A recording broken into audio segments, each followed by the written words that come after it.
the person successfully defended this case in such and such a way. You know, so that will happen. And there are lawyers who are really upset about this. They don't want AI because, of course, they've got a monopoly of vast amounts of income. But I think we, the people, should have access to AI so that we can say, without having to go to an expensive lawyer, you know, what my case where I'm dealing with a difficult legal issue, you know, what's the story here? And I'll be able to say to a little AI thing, oh yeah, that's what it is, and it'll tell me the answer. And then that'll free us humans up to do, let's say, the more aesthetic things, like appreciating beauty and learning to live in peace, instead of being terrified of lawyers. Okay, coming to the end of this little survey, I just think it's very exciting. This is an important book. This is called a Dictionary of Psychiatry, because working in hospitals, I also worked in some psychiatric wards, and you know, psychiatry is a branch of medicine that deals with the soul, the mind, what goes wrong, why do people have breakdowns, why do they hear voices, why can't they handle phobias and all that. And it's a really sad thing when that happens in given families, and you know, it affects like 1 in 10 people on the planet has got some kind of mental illness, and some of them very serious. Why haven't we solved this yet? What's going on here? What models of psychiatry will work? So this is just an old, good dictionary of psychiatry that would be in a hospital of a psychiatric ward, where you can kind of look up and say, you know, maybe we should try this therapy or whatever. My concern about psychiatry the way it is at the moment is it's too pharmaceutically based. I mean, I have friends who've been in mental hospitals, and all they do is they give you these drugs which sort of mitigate the symptoms but don't cure the problem. They treat the symptom on the outside, give you a drug to suppress it, which they're quite good at finding the drugs. Trouble is, most of those drugs have very serious side effects, so they might reduce you to a kind of zombie type thing, and that's not curing somebody. So, another book I want to share is by a friend of mine, Dr. Alan Sanderson, who is a psychiatrist, worked for many years in the UK psychiatric profession. He was head of psychiatry in a big hospital near London. I heard him give a lecture in Glasgow at the Scottish Psychical Research Society. He was very unusual among psychiatrists because he didn't disbelieve in the spiritual world.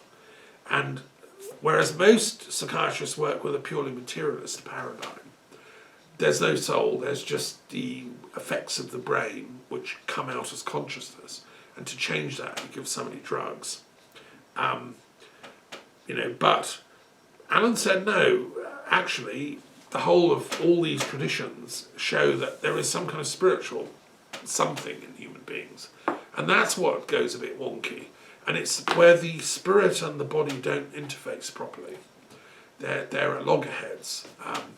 That's what happens with mental illness. So Alan learned hypnotherapy, and he learned how to take people into deep hypnotherapeutic trances, and discovered that schizophrenics, people presenting with all kinds of chaotic personality symptoms, often have got like a spirit entity attached to them that's invaded them and taken over their consciousness and controlling them.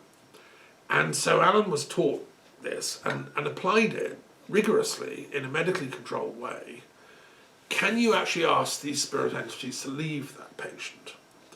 Politely, nicely, very English, cup of tea type. Would you mind leaving, Mr. Bloggins or whatever? And he got cures. He realised that this actually does cure people.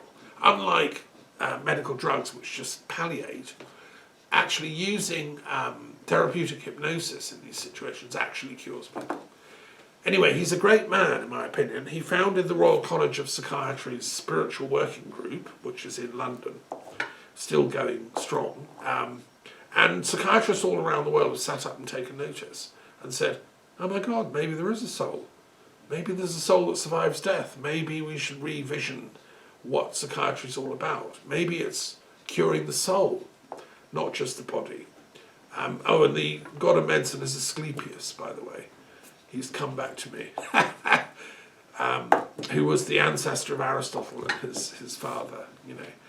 And Asclepius, who's the sort of granddaddy of medicine, including psychiatry, himself he died and came back to life. So he had a sort of near-death experience.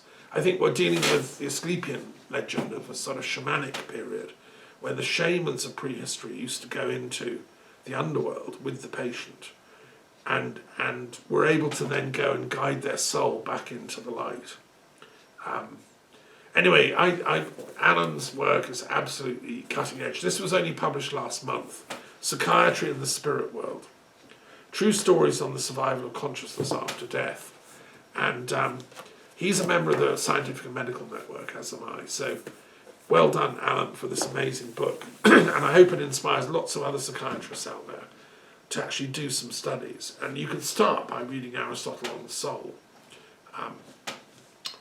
Okay, that'll do. That's an overview. Oh, I must share one last thing. Maps, right? As a scientist, I also love geography. And I love maps, always have done since a kid when I learned to read them in geography lessons at school. And when I went camping with the forest school camps, and we had to learn how to, read and orientate and do long walks and stuff at night with torches. And so I'm fascinated by maps, and this is a map of France. And since coming to France, the first thing I did was buy a really detailed map of the country. I love this country. And it's so full of mysteries. Every page has got incredible things on it. Lakes, mountains, valleys, ancient villages, abbeys, etc. And today I discovered something absolutely amazing. I want to share it with you. I was doing research on human prehistory for this book I'm working on. Early hominids in the world, and Europe. And what exactly is our family tree? Where did we come from? And I discovered there's a cave down in the southwest of France in the Pyrenees, close to where I've been. It's not far from Mount Bougarac, which I've been to for my Mary Magdalene studies. This was Cathar country, very sacred. Well, close to there is the Centre Européen de Préhistoire. And it's associated with this this amazing cave where they've discovered bones. It's a place called Tautavel, Tautavel, Tautavel. They've discovered early humans or hominids or proto-humans. They're not quite sure how to classify them. From 500,000 years ago, were living in this remote valley by a river in this part of the Pyrenees. And over the last 20 years, scientists, French archaeologists, have been digging up the bones and analysing them and doing the DNA and all that. And I didn't know, yesterday I'd never heard of this place. I didn't know it existed. I didn't know where it was on the map. Today I've gone to my atlas, I've found the place, I've looked it up on the websites, and it's on my list. I have to go and visit there. And I've discovered a book about the discoveries and everything. There's one, but exactly how did they relate to another discovery made in Germany, Homo heidelbergensis, which was made in Heidelberg. Around about the same time, there were these early proto-hominids around. They had fire. The ones that both in Heidelberg and here in the Pyrenees had fire. They had simple clothing. They probably had a simple form of speech. Had the speech already differentiated? Were these guys speaking sort of proto-French and those guys speaking proto-German? Probably not. But those are, all interesting questions. So that's why maps are important. If you're interested in science, you need very good atlases and maps. And I have a huge collection here of maps from all over the world, countries I've visited. I've been to about 35 countries, and I always bring back maps when I go. Right, so there we are. That's today's books. I just wanted to share those because I find it exciting learning all this stuff, and I want to share. The point of having the Philosophers Club is to share some of that excitement. But the real purpose is to help heal. You know, we've got to heal the conflicts. Okay, so over to you. Tell me which two you want me to look at first. Please, tell me what there is between 164, Philosophy, Anthropology and Archaeology. Okay. And 128, Misel? 128. Oh, Miscellaneous. Ah. Okay. Yeah, that's philosophy general, as it were. Okay. Right, that's very interesting. So, thanks for asking those. So, let's do Anthropology and Archaeology first. That's 164.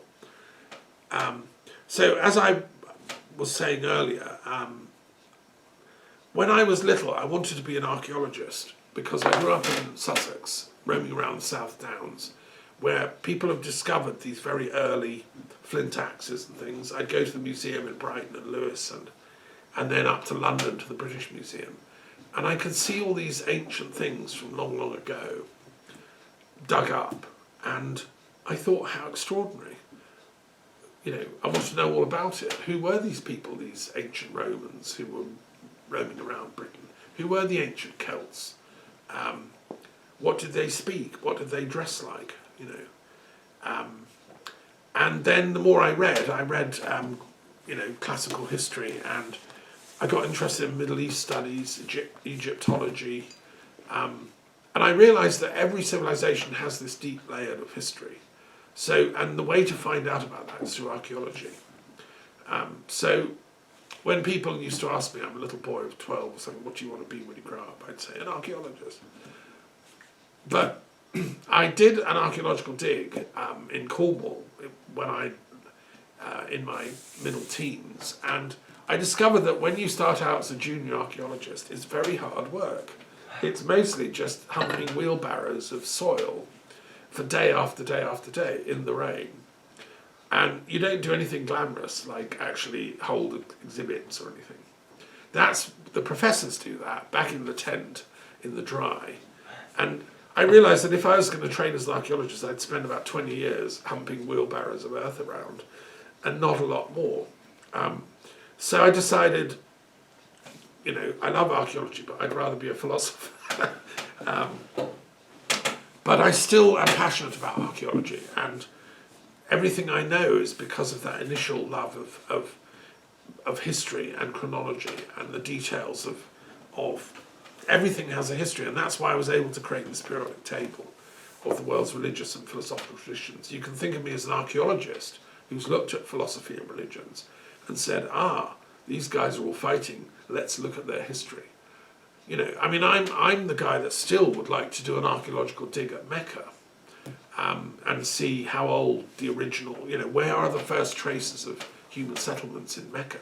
Do they really go back to 1750 BC, which is when Abraham was supposed to be there with Ishmael and Hagar? Or can we say, no, it was later, it was 200 AD or something? Only archaeology can absolutely prove that, one way or the other. And I suspend judgment. I don't think there's anything to be afraid of by having an archaeological dig at Mecca, except that unfortunately, the kind of, you know, it's a great tourist centre and a great commercial centre, and they put car parks everywhere, and they built layers of hotels and stuff, and it might disturb a bit of that to do a proper dig. But, you know, and similarly with the Temple Mount in Jerusalem, I mean, I'd love to know where are the actual traces archaeologically of Solomon's temple. Why haven't we found it? Where's the coins that Solomon made? Where's the traces of Solomon's actual temple? Or, you know, was that a literary fiction that was created by Jews in exile in Babylon looking back and creating this romantic image of Solomon's great temple, when in fact it was just a couple of tents. And it's a big debate in Israeli archaeology at the moment. There are people saying, no, it was there, definitely, we just haven't found it yet. And there are other people saying, no, come on, it was just, these were semi-nomadic people, they weren't very sophisticated, and we've projected back onto them this highly sophisticated, urban, temple-based religious culture, which probably didn't exist. It was nomads with a few tents. How are we going to find out? Through archaeology. And, you know, there are many other places where I'd love to see proper archaeology done on the origins of religions. And also the archaeology of war and peace is important. So are there times when humanity's lived in peace? We can look at that from an archaeological perspective. Yes, there are. In fact, war seems to have come up quite recently. And archaeologists have found the first battle site in Europe quite recently. In North Germany, about 30 miles north of Berlin, they found a valley in which a battle took place in about 1400 BC. And it was bloody and brutal, and they found the warriors who died on both sides. They haven't got a clue why they were fighting, who they were. And they were using very primitive weapons like hand axes, stone clubs, some metals, but not certainly not iron. I mean, it was Bronze Age culture. And they went for it, like full-on battle, killing each other. And that's that, and this is the exciting bit, is the first battle that they found in Europe. So before that, it wasn't something they went into, really. For instance, these people back in the cave in the Pyrenees and in the Dordogne River Valley, where later descendants of that early hominid peoples had become modern humans. The people of Dordogne weren't going to do battling against. They all had their own caves, their own family groupings, and they learned. I mean, that's the point of speech. Speech is there to moderate violence and that was the point of the Druids or the elders, the shamans of the tribe, was to resolve conflicts and stuff. Often the women played that role.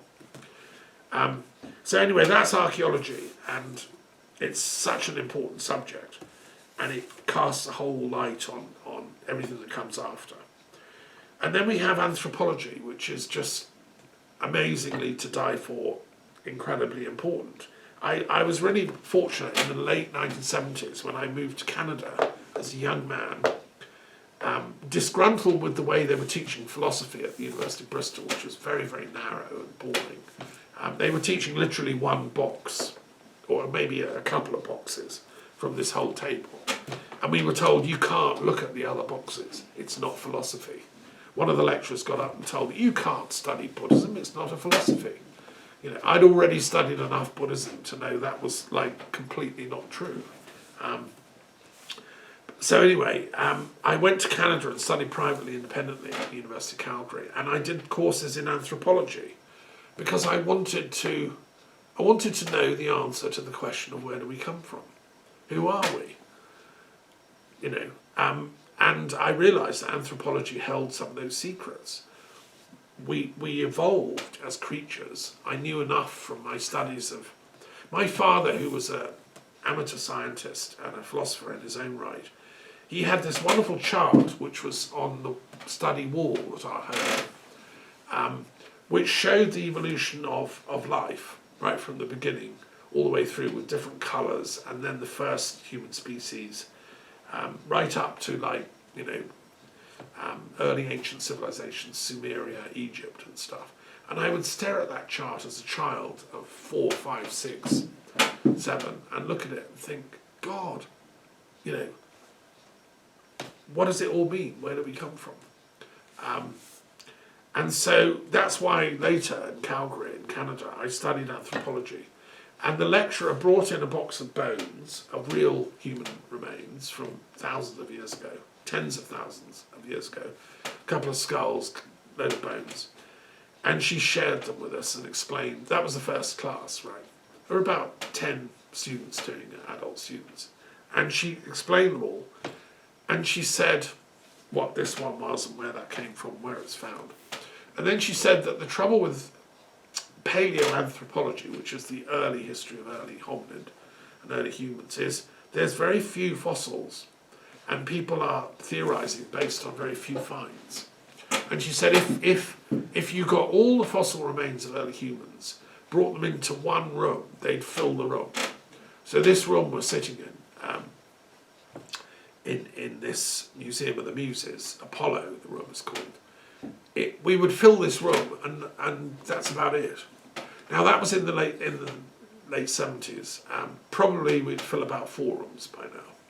But that's very little to reconstruct who we actually are and where we come from. It's been made easier with the discovery of molecular anthropology, which can analyse the DNA interiors. But even so, it's still a mystery. And I just think it's so interesting. And of course, it doesn't solve the question of... And the other branch of anthropology that's fascinating is working with all the different tribal groups of the planet, which in the 19th century were regarded as primitives, say, in different less explored regions of the world. So anthropologists would go out and spend a couple of years living with some remote tribe in Borneo and learning their language and studying their customs and what are their beliefs and religious beliefs and practices and stuff, and then come home to Cambridge and write up a PhD on it. And they would do that going to Latin America, living with tribal groups, or Siberia, or Africa.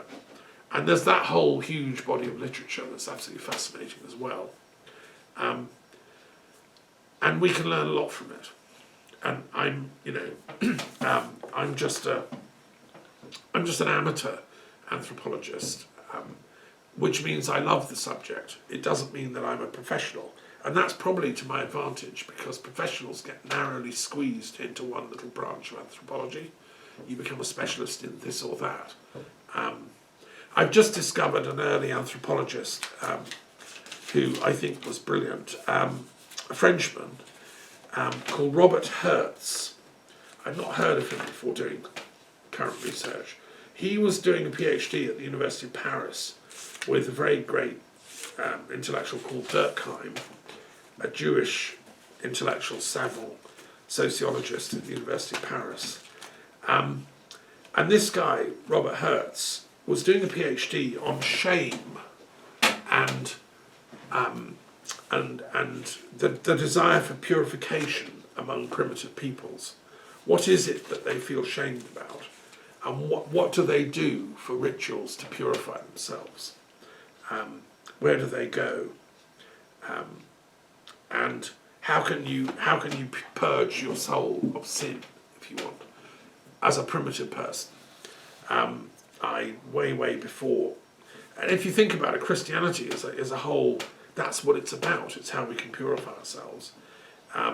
But he was looking at it in non-Christian tribes, in earlier civilizations. Fascinating stuff. He never completed that thesis. He died in 1915 in the French World War I battles. He was leading a charge. He was an officer, and he was shot and killed. And we don't have that thesis on how primitive tribes purified themselves. That's just one example of the work of anthropologists and why it's so important not to kill each other. Because doctoral theses don't get written. In fact, it would be, if I live long enough, I'd love to do a study of all the doctoral theses that got shot to pieces in World War I and World War II. All the young academics that were setting out with great ideas to study and discover the secret of life, and then ended up being killed. That would make an interesting study. And to me, and this guy could, be the first one in the book, it would it would prove how stupid war is. Because think of how many years of study that guy had put into his research, listening to lectures at Paris University, studying with Durkheim, and also a guy called Marcel Mauss, who was another famous French anthropologist, all killed by German machine guns, And the French were doing it to the Germans as well. Loads of brilliant young PhD students would have been killed. So yes, anthropology, very important. And let's have more of it, and let's have less killing, please. Now, what has this got to do with box 128, which is a branch of philosophy, but it's called Miscellaneous. And basically the reason it's there is because I realised after, like, when I was compiling this, that although I had lots of boxes for philosophy, I had Pythagoreanism, I had Kantianism, idealism, deism, and so on and so on.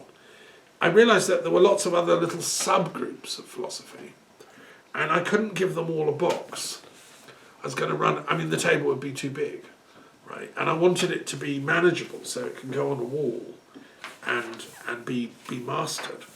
So I put all these smaller branches of philosophy into what I call miscellaneous category. And that's reasonable. So it was modelled partly on the London Library in London, which I used to belong to for many years, one of my favourite libraries in the world. They had categories of books, right? So they'd have like novels, poetry, psychology, history, subdivided, history of Africa, history of Greece, history of Europe. And then they had this other thing called Science and Miscellaneous. And these books are all on the open stacks, so you can wander among them. And I love that section because you'd find everything from the history of tobacco to, the history of chemistry, biology. And it'd be all A to Z, so B would be biology. But then you might find birthing rituals or something. Because it was miscellaneous, it meant it was something interesting. So in my philosophy and miscellaneous section, we have all the kind of smaller, unknown philosophers. And who are the famous people of this? I call them innumerable unknown philosophers from all epochs and places whose exact formulations of truth are unknown. Now, if you think about that, that's interesting. You see, the ones we know about, Buddha, Confucius, Plato, Aristotle, we know about them because they wrote books, their followers created cults, they set up temples. But there must be thousands and thousands of unknown philosophers. I mean, like in that battle that took place in 1400 in North Germany, and there are a few hundred corpses found. I mean, I expect there were a few wise people among them. We don't know their names. We don't even know what language they spoke. It wasn't German. It could have been a sort of Proto-Celtic. We don't know. They would have sat around the fires in their huts and had philosophical discussions. They probably trained to gaze at the stars and to make potions and herbs and medicines. So this miscellaneous includes all these unknown philosophers. What were their holy books? Well, they were largely unwritten and unpublished and unrecognised. And most of them lived before writing. So this category includes all the innumerable herbs and philosophical writings that were either not finished at death or destroyed and consigned to the flames by intellectual enemies. Of course, you can always call that thinker a heretic and burn his books. However, I say, they live on as metaphysical termers in the collective unconscious and storehouse repository of the alaya vijnana. That's a Buddhist term. The alaya vijnana means the collective unconscious of humanity. Everything that's ever thought still exists in some spiritual realm of being. And this is a thought that was developed in Yogacara Buddhism, which is what I was studying at university when I was supposed to be reading Hume, and why I got so disappointed when the lecturer said Buddhists weren't philosophers. I knew they were much, much deeper than Hume. So, in other words, the thoughts of all those unknown philosophers that we don't know about, they're still there, and you can plug into them. And that's what the word terma means, because in Tibetan Buddhism they believe that if you go to some ancient remote mountain spot or an old cave and you meditate, go deeply into your unconscious, you can then plug into the thoughts of everyone that's ever lived in that cave over the last 100,000 years. They will come to you. Just as, for instance, the name Asclepius came to me, I'd forgotten it. Suddenly it popped in as I was talking about psychiatry. So if I go to some remote cave in the Pyrenees, I can plug into the minds of those early philosophers and sages. That's what Buddhism has taught me. You can plug into these termers. And in Tibetan Buddhism, they have records of people that have done that and can do that. You can download whole books from the Alaya Vijnana. Well, I think that's quite a good skill to acquire. I'd like to live in a world where we were all tuned psychically, sensitively enough to do that kind of thing. So that if we go to the battlefield of North Germany, we can tune in to the minds of the people that have died there and sort of say prayers, set them to rest, instead of using our minds to invent weapons that can destroy the whole planet in the blink of an eye. That seems to be a misuse of intelligence. So I suppose between those two, there's this bridge which we can call the anthropology of consciousness. And it does exist. Anthropologists are now interested in consciousness. They're waking up. And they're asking questions like, what was the consciousness of the people that lived in this ancient cave at Tautavel in the Pyrenees 500,000 years ago? Did they think like us? How do we know? How might we know? Well, that's interesting. And that fits in with this idea of these unknown philosophers. Okay, there's my first one. I hope that's useful. Really, thank you. Great. Okay, up for next one? Yeah.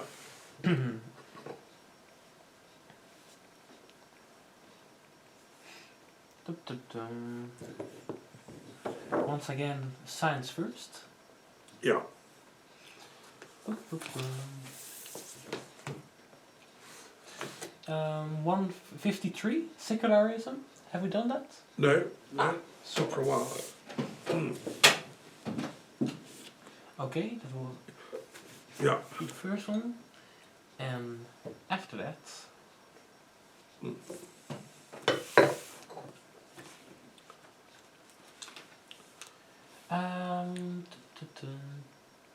what's that? A primal box. 90. Bone. Okay. Yeah, that's good. Bond. Yeah. What number was it? 19. 19. Okay, fine. Well, we'll start with that one. That's from Tibet, the Bone religion, or Bon. And it's the primal or pagan religion of ancient Tibet. Tibet's a huge region. I mean, it technically is now part of China, a lot of it, but it used to be independent for many, many years, and maybe culturally it was separate. And these Bon people were the ancestors of the modern Tibetans who lived there. And when Buddhism came to Tibet, they were already there doing their Bon thing. It's a fascinating religion and philosophy, which I've studied, and I've looked at the different deities and traditions that it comprises. There are different levels of Bon religion. There's the sort of primal level, which was the earliest ancestors that lived there, which is going back at least 100,000 years. One thing that's very interesting is the Bon intellectuals, savants, who greatly inspired Tibetan Buddhists as well. They're the only culture in the whole of humanity that said we descended from monkeys and apes. Others say we descend from gods, or we descend from whatever. Or God created us 4,000 BC, just put us down, Adam and Eve. That's the biblical tradition. The Tibetans have all along